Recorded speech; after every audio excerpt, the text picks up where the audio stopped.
Қайырлы күн, баршаңызға қалдарыңыз қалай? Амансыздар ма?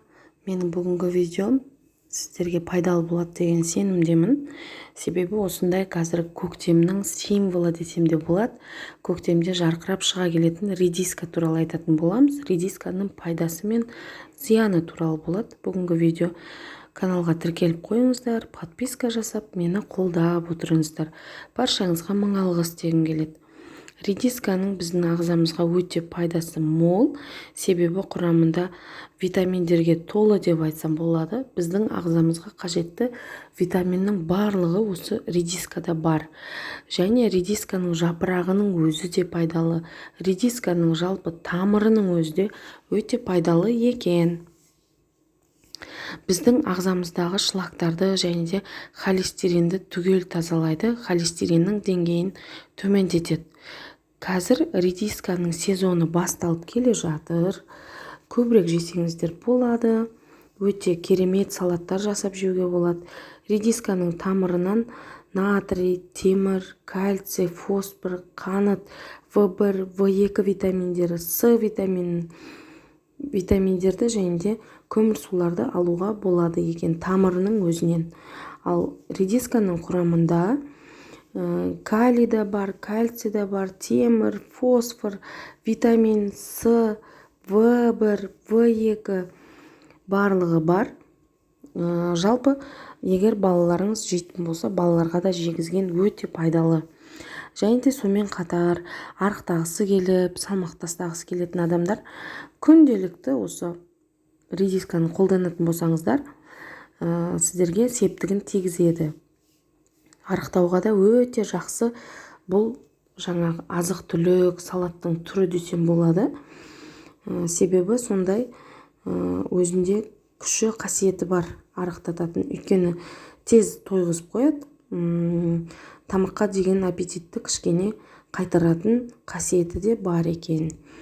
Кез келген салатты жасай аласыз. Міне көріп тұрғандарыңыздай, мынау жапырақтарының өзінде де витаминдер өте көп екен. Негізі жапырағының өзінде салат етіп, жуып тазалап, салатқа қолдануға болады. Енді ол сіздің өзіңіздің қалауыңызға байланысты. Осындай редискаларды жақсылап жуып, салат жасап жесеңіздер, күнделікті керемет сондай нәтижелерге жетесіздер. Азғысы келетін адамдар редискамен диетаға отырып жасап көрсе болады. Бір ай немесе бір 15 күн, 10 күн жайлап результатты байқайсыздар. Және де арықтап жатқан адамдарға керемет ұсыныс. Негізінде мен сіздерге кеңес берем. Редискамен диета жасауға. Әрине, бұл бізде іштеріңіз қататын болса, іш қату, запор дейді ғой. Запоры бар адамдарға да осындай редисканы жеп отыратын болсаңыздар, уақыт өте келе запордан түгелмен іш қатудан құтыласыздар.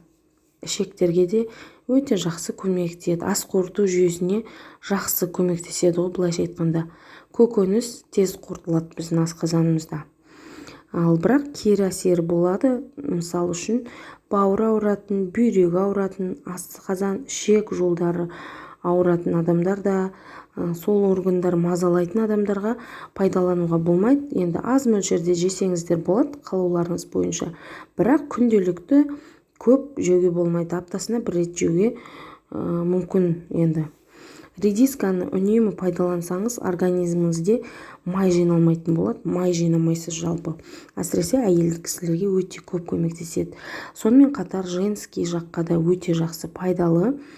Біздің женскийімізға да қажетті витаминдер бар екен құрамында. Негізінде көкөністі көбірек жеңіздер. Соның ішінде қазір сезоны басталған редисканы жеңіздер. Негізі суға өте бай ғой бұл. Сулы көкөністің бірі. Сулы көкөністер біздің ағзамызға қажет, былайша айтқанда. Күнделікті қолданыңыздар. Қазір қатты қымбат емес. Осы бір бумасын 200 теңгеден 2 бумасын 400 теңгеге алып келдім. Бізде Шымкент қаласында өте көп. барлықтарыңызға пайдалы болды деген ойдамын. Менің каналыма тіркеліп қойыңыздар, подписка жасап мені қолдап қойыңыздар. Баршаңызға мың алғыс дегім келеді.